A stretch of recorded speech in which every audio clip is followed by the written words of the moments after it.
Bom, boa noite, Juca, Maria, todo mundo que nos vê. Você sabe que eu detono a enquete, ela não posse de bola. Aqui Sim.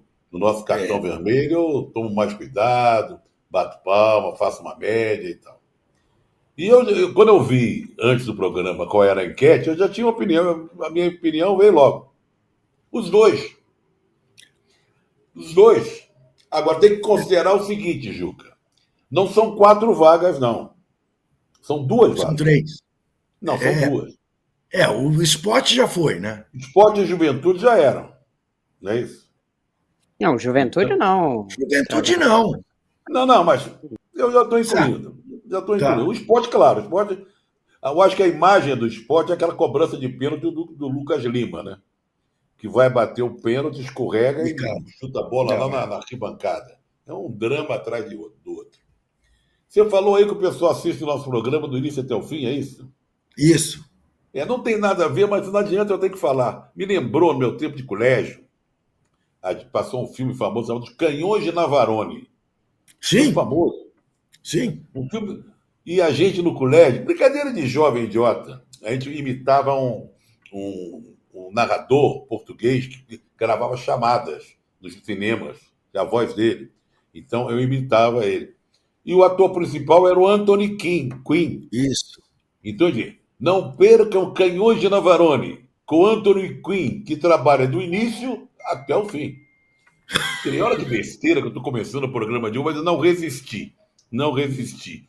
Agora, eu queria depois também falar. Você achei que você ia me perguntar e não perguntou se é a hora de mandar o técnico embora, que é sempre aquela. Eu sempre me perguntei isso, né? Me perguntei, pergunto e tal.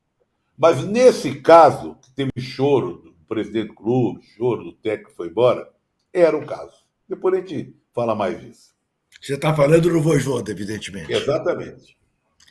Marinha, boa noite, boa tarde, bom dia. Então, você acha que os dois vão cair também, que nem Zé Trajano? Não, não. Não, a pergunta não é essa, não. Desculpe, mas pode repetir a Qual que pergunta? tem mais risco, né? É isso, né? É mais Porque risco, não é tanto os vão quem tá, cair, é risco. sim, sim. Quem está mais arriscado a cair? Você acha que os dois estão? Ok. E Não, você, Marinha? eu não acho, não. Acho que ainda é cedo, concordo contigo. 12ª, 13ª rodada, muito cedo para a gente saber. Eu acho que fora o esporte que realmente está nessa situação até meio bizarra, né, no brasileiro, 3 pontos na tabela precisa até olhar depois para ver se historicamente não é inédito. Eu sei que tem campanhas muito ruins também de outros clubes que ficaram lá atrás, muito lá atrás, mas fora o esporte, eu não vejo ainda um sinal tão claro de quais vão ser os rebaixados. O Fortaleza e o Vitória estão com problemas, por isso que os dois demitiram técnicos, né? Mas eu acho que ainda é cedo, especialmente no caso do Corinthians. O que eu acho que o do Corinthians é que pode dar uma degringolada, né? O São Paulo vai ser mais ou menos isso até o fim do campeonato. Não tem dinheiro, vai sendo levado com o técnico com o Crespo montando o novo sistema dele, mas o Corinthians, como o dinheiro tá batendo no muro financeiro, pode dar uma degringolada grande, né? Não sei se vai conseguir pagar o Memphis até o fim do ano, por exemplo, é uma discussão. E outros jogadores, quando a gente sabe que atinge esses muros financeiros, aí você pode ter um problema maior. Por time, eu acho que o Corinthians não cairia. Mas, assim, se você analisar o que pode acontecer de problemas que afetem o elenco, aí. Mas é cedo ainda, né? 12ª, 13ª rodada, tem bastante Eu tempo estou ainda. olhando aqui a tabela de classificação, né, para ilustrar mais a situação que estamos falando. Realmente, o Corinthians, se cair, tem que chover, né, bastante. Olha só. Porque ele tem muita coisa, ele tem muita gordura ainda, né? Ele está na frente do Grêmio, do Internacional, do Então, Vasco, do mais um São Paulo e terço do do Santos. campeonato, né, Trajano? Tem É, muito tempo ainda para degringolar a coisa ou para subir. Tem muito tempo ainda, né, para mudar o cenário. quem esteve mais ameaçado e está pela situação no campeonato, na tabela, é o Santos, que a gente não incluiu É, aí, não é é? verdade. Mas é O verdade. Santos esteve namorando lá embaixo. Pega o Flamengo amanhã. Se não ganhar, ele está ali, está com 11 pontos, os mesmos pontos que tem o Juventude e Vitória. É É que verdade. o Juventude, o Juventude tem 14 gols de saldo negativo. 14 gols de saldo negativo. Do mesmo O jeito que o Sport- Marrinha fala que talvez o esporte seja o recordista inédito, Foi a tem, goleada pro Flamengo, né? Tomou de 6 a tem 0. 15. Que é o que tem Tem o maior 15 peso também o aí, né? esporte. Por isso que eu incluí o Agora, Juventude. falando em São Paulo, ô, Marinha, o que você me diz da declaração do Crespo, dando graças a Deus que não vai enfrentar o Flamengo de novo no Maracanã? Foi de uma sinceridade tocante, não foi? É, o cara tá estreando o campeonato, ele vai estrear contra o líder fora de casa, né? É uma estreia ingrata, de fato, para ele, né?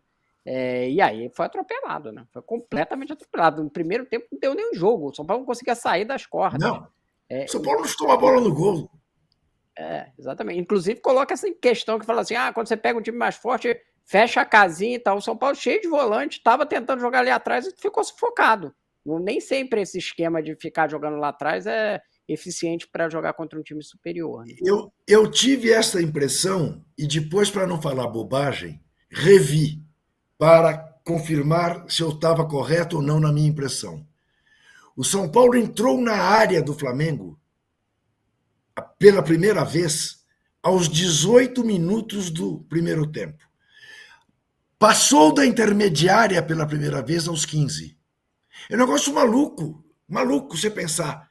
Não conseguia passar, quando conseguia passar do meio de campo, parava na intermediária. Um negócio de doido, de doido. E se o Rossi não tivesse jogado, entrado em campo, era a mesma coisa. Não fez falta alguma.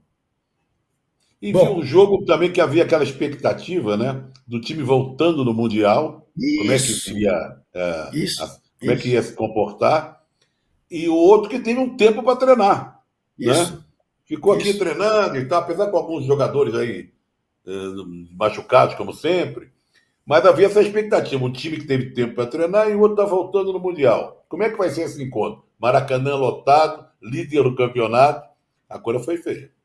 Não, e pior a notícia de hoje, né? Que o Rian, nos treinamentos, Rompeu o ligamento, né? rompeu o ligamento, tá fora. Que é a esperança, né? O moleque, faro de gol e oportunista e tal. Mas realmente o São Paulo está precisando se benzer também. Porque não. Que maré! Agora, conversemos sobre diferenças de tratamento. Então, Memphis Depay não vai ao treino, reúne com a diretoria, meio que pede desculpa, mas diz que quer informação, reclama de pagamento, força um terceiro cartão para não ir jogar contra o Ceará em Fortaleza. E Dorival Júnior diz que está tudo resolvido, lá com todos aqueles gerúndios que ele gosta de usar, e justifica tudo. E diz que o time não está dando sorte, que o time criou muito, que o time só não fez gol. E vem o técnico do Flamengo, Felipe Luiz, em dia de vitória, e dá a entrevista que deu sobre o Pedro. E não bota o Pedro na relação de novo do time que vai jogar contra o Santos amanhã na Vila. E o Pedro reclama que foi exposto em demasia.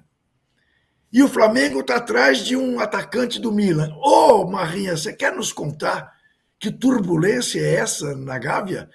E queria também que você nos dissesse se você faz parte da nossa bancada feminina, composta pela Mili, pela Alicia e pela Pela Domi. Domitila e pelo Arnaldo Ribeiro, ou se você está na bancada masculina. A bancada masculina toda apoiando o Felipe. A bancada feminina dizendo que o Felipe exagerou e que o Pedro merece um tratamento melhor. Hoje até de manhã teve um bom debate com o Arnaldo sobre isso. E eu acho assim, ano passado a gente ficava cobrando que o Flamengo fosse profissional. Olha, é uma esculhambação, é condescendente com o jogador e tal. Aí vem um técnico, é duro e exige profissionalismo e dá uma entrevista, que a gente pode até discutir os termos, mas uma entrevista que cria, na minha visão, um paradigma ali, né? De criar um patamar, ó, eu traço um risco no chão, né? Dizendo assim, olha, vai ter que se comportar desse jeito para jogar, e aí a gente fica discutindo se ele não está subindo o tom. Eu acho que ele está correto, que ele tem que colocar esse tipo de coisa, esse tipo de parâmetro dentro do time, já que ele quer que todo mundo corra, que esse é o time que ele pressupõe. O Flamengo não funciona, o esquema do Felipe Luiz não funciona se todo mundo não correr. Não tem como sufocar o São Paulo se não tiver os atacantes correndo lá na frente. Então, para o sistema dele, ele precisa disso.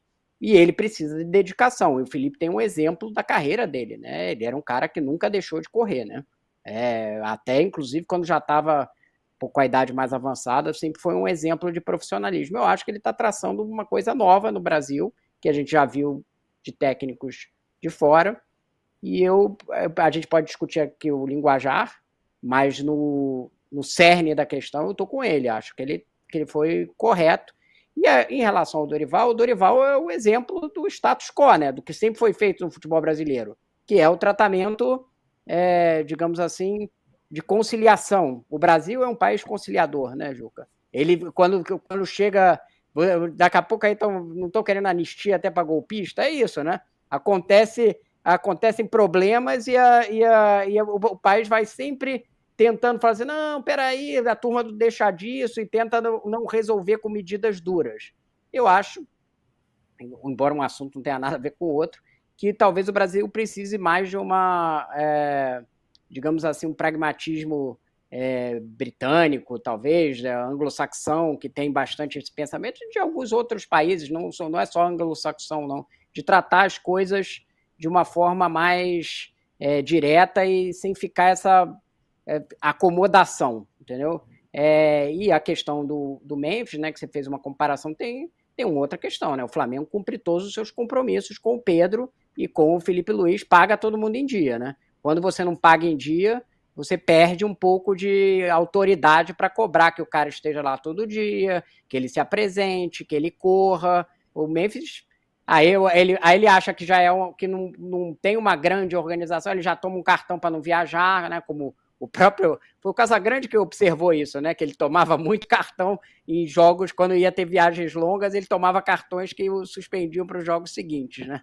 O Casagrande que conhece bem como é esse comportamento de jogador ali quando olha está aqui, lidando com essas coisas. olha aqui, o Vocês da Imprensa reapareceu. Opa, não brinca. Isso. Juca, seja sincero. Se o Mengo tivesse levado uma esfrega do São Paulo, você crava que o Felipe Luiz esculhambaria o Pedro? Eu tenho para mim que com mais veemência. Inclusive reclamando da ausência dele por desídia. O Fábio José Garcia da Silva me dá uma notícia que eu desconhecia. Pô, Juca, o que houve? Me disseram que a Mili e a Alicia foram na sua jugular. Penso que deve ter sido um mal entendido. Eu não soube que elas foram na minha jugular. Se foram, foi para, eventualmente, mas nem dou a elas essa liberdade de beijar o meu pescoço. Porque eu adoro as duas. Podemos divergir, mas eu fiz questão de ressaltar a sensibilidade feminina, que talvez pus em dúvida se eu estava na posição correta. Não acredito que elas tenham ido na minha jugular, não. Agora, essa de eu ter falado eventualmente para me beijar, é capaz daí sim eu levar porrada. Azar meu, para de ser besta. O Júlio César Rodrigues diz que acha que houve uma exposição desnecessária do Pedro pelo Felipe Luiz, que seria até um assédio moral. Isso aí dá uma discussão na Justiça do Trabalho. E o Rafael Batista me abraça porque me encontrou na Avenida Paulista na quinta-feira ou na sexta-feira, já não sei, foi na quinta? Foi na quinta. Eu não encontrou o Trajano, não? Estivemos lá, na quinta-feira. Trajano. E vocês da imprensa volta, dizendo, você não vai ler meu comentário? Calma, vocês da imprensa. Estava desaparecido, agora chega cheio de coisa. Olha aqui, deixa eu passar aqui a rodada do Brasileirão de amanhã e quinta-feira. Juca, posso só complementar um raciocínio que, senão o Rubens depois vai me dar uma bronca. Ele tinha pedido para comentar do centroavante da Lazio, que o Flamengo está Mas interessado. eu ia te perguntar, calma, você está Eu que nem lembrei você agora. Eu sei, eu não Então lembro, tá bom. eu não esqueci. Segue o baile, a gente fala daqui a pouco. E eu Tá também bom. queria falar, você vai botar a rodada, né? Mas de mais uma complicação lá no Flamengo. Vamos botar a rodada e depois a gente volta a falar do Flamengo. 19 horas, Palmeiras e Mirassol. 19h30, Ceará e Corinthians. Sem Memphis, Sem Memphis, sem Romero. sem Yuri Alberto. Sem Yuri Alberto. Ceará na frente. Haja. Também joga o Santos com o Flamengo, às 8 horas da noite. Com o Às Neymar, 9h30, né? Bragantino e São Paulo. Neymar joga contra o Flamengo. Vamos ver. E tem Botafogo e Vitória também, às 21h30 desta quarta-feira. Na quinta-feira, às 7h30 da noite, tem Cruzeiro. Ah, meu Deus, Fluminense e Cruzeiro. Jogo duro, hein? Jogo duro. Esse Mas não é um tem belo tela aí, não? teste para o Cruzeiro. Belo teste para o Cruzeiro. Agora tem. E a volta do Fluminense. E tem Grêmio e Fortaleza, que é um jogo meio de desesperados. Grêmio que vem de uma goleada. Mas só na terça-feira, Juca. Só na outra semana, exatamente. Na outra terça-feira. Dia 29. Um pouquinho antes, um pouquinho depois do cartão vermelho. Muito bem. E tem 3 jogos com datas a definir. Galo e Sport, Bahia e Inter, e Juventude e Vasco. Quem é o jogador que o Flamengo